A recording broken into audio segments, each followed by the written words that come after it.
Hello and welcome, or welcome back, depending on which order you are watching these videos in. Now, if you haven't seen the other videos, go ahead and take a look at any of those on Acadicus. All of the videos covering all the tabs in this simulation manager for the Gen 2 patient, they are available on Acadicus.com. Right now we're going to be talking about nervous and musculoskeletal. We'll also talk about cognition. And you may ask, hey Bill, why are you in viewer mode and not in VR mode? And the main reason there is that we recommend that your instructors, technicians, facilitators, whatever you may wind up calling them, they be in viewer mode rather than in VR mode. The nice thing about that is it sort of frees up another headset and computer for your students, and really the students should be in there manipulating things and we should be back here controlling. So let's take a look. We can have him in seizing, so we can have him have a seizure. We can also have him shivering. Let's say maybe he's got a really nasty temperature. It's very cold to him. So there's that shivering. Okay. We can also have hand tremors. So let's say maybe he's having alcohol withdrawal or something like that. We can have those hand tremors there. His eye status, we can change his eye status. So you can make it so that he's sort of partially open, or maybe just the left eye is open. You can see that. Or maybe just the right eye is open on the other side there. We could also have it so that his eyes are both closed. I'm going to go ahead and open his eyes up. Okay? So facial droop. We can have a left facial droop. There's the left. There's the right. And then, of course, none. For hemiplegia, it can be left-sided. It can be right-sided. And I'm going to show you here in a minute how you can do some stroke tests with his hands. Have him hold his hands up, those type of things, and look for arm drift. Okay, we'll see that here in just a second.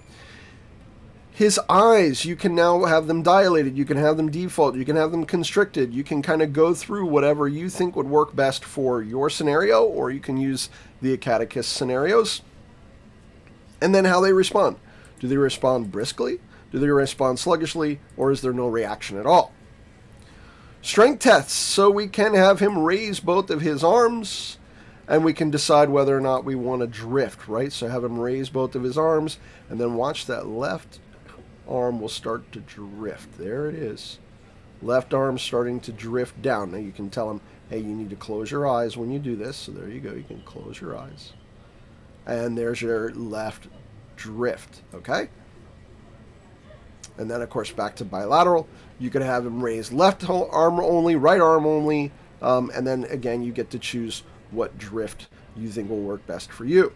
Hand squeeze strength, you can turn on the hand squeeze strength and have it set for, +1, +2, 3, 4, and the student will see that on the hand itself, okay?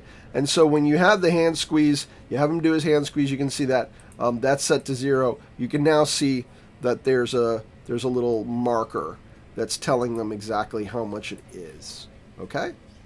So that marker will come up, it'll pop up, and it'll say +3. See, there you go, 3+. Okay? Leg raise, you can do left only. You can do right only. You can also have him do a foot press, and you can test foot strength, right? So there's his foot press, and you can also set the strength on that. Same thing, the little icon will come up and tell your student what the value is. All right? So let's go to the Cognition tab here. In the Cognition tab, we can have him set to conscious. We can have him sleepy. So this would be sort of eyes squinted, and he moves a little slower. He could be non-responsive with pulse, and he can also be non-responsive, pulseless, not breathing. Okay? In that case, he kind of becomes a dynamic cardiology patient, and you should go see the dynamic cardiology scenario. Anyway, hey, thanks for coming to the training. I hope you got a lot out of it. I really appreciate you being here. If you have any questions, please contact us at Acadicus.com.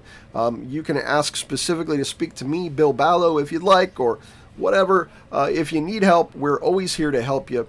And, it's great to have you. Look for some more tutorials coming out. Lots of scenarios going to be loading up on the website.